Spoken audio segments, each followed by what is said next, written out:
old, I was adopted into a Christian family. At about 13 years old, I started getting high. Well, obviously, just like any sin, we start out real small. And then once Satan gets us, puts the hook in and sets it, and then reels us in. By the time I was 16 years old, I was a full-blown addict. I believe I put my parents through the deepest, darkest hell. They spent $20,000 on me trying to fix their little boy.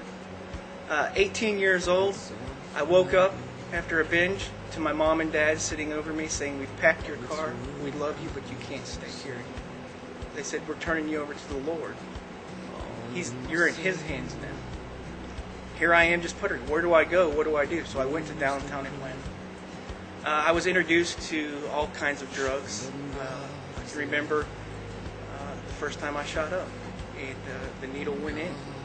And when the needle went in, it was like I could feel the chains go on.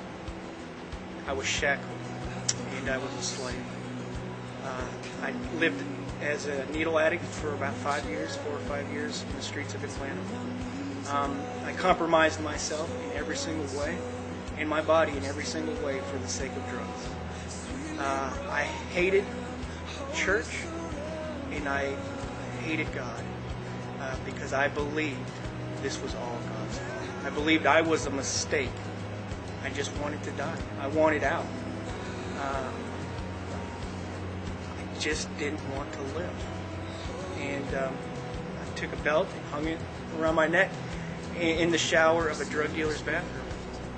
And as I was sitting there choking out, Jesus Christ met me at the end of that belt. And He said, "If you die today, you're not going to go to heaven." And I said, "Nonsense. I don't believe you. I don't believe in you." And I would go to hang again. And He would say, "If you die right now, you're not going to heaven."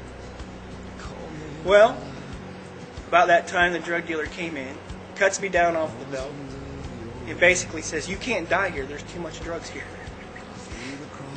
And the next day, I went back to my mom and dad's house. Now, I don't believe at that point that I had come to a saving knowledge of Christ. But I do know that 7 years of God chasing me and pursuing me had broken me to the point where I had nothing left. Just the guilt that I carried and the load that I carried on my shoulder was too much to bear. And my parents brought me in, kind of like the prodigal son, and let me return home and live in their basement. And my dad said, "You can't stay here by yourself while Mom and I go to work. You're going to have to come with me." So I'm 24 years old at that point, and I have to go to work with my dad. That week, he had to work 2 jobs, back to back. So I would wake up and I'd go to work with him in the morning. He would go into the VA at 7 o'clock in the morning. I'd climb into the back seat, and I went through the withdrawals in the back seat of my dad's car. Now, you're talking about quitting cold turkey, buddy. That was a frozen butterball turkey. It doesn't get colder than that. And I just sat there and shook, and I cried, and my bones hurt, and I hurt. And I cried out to God, "Please just make it go away. Please meet me where I'm at." And He did. And He did. On the 4th day, I walked into my dad's laboratory. And my dad looked at me and started to cry. Because it was the first time in 7 years he'd seen his boy. The drugs were gone. And that was the starting point of my walk with Christ. And see, what I started to do at the beginning was I had to recognize all those lies that led me into that life of sin. Then I had to learn how to reject those lies in the name of Christ.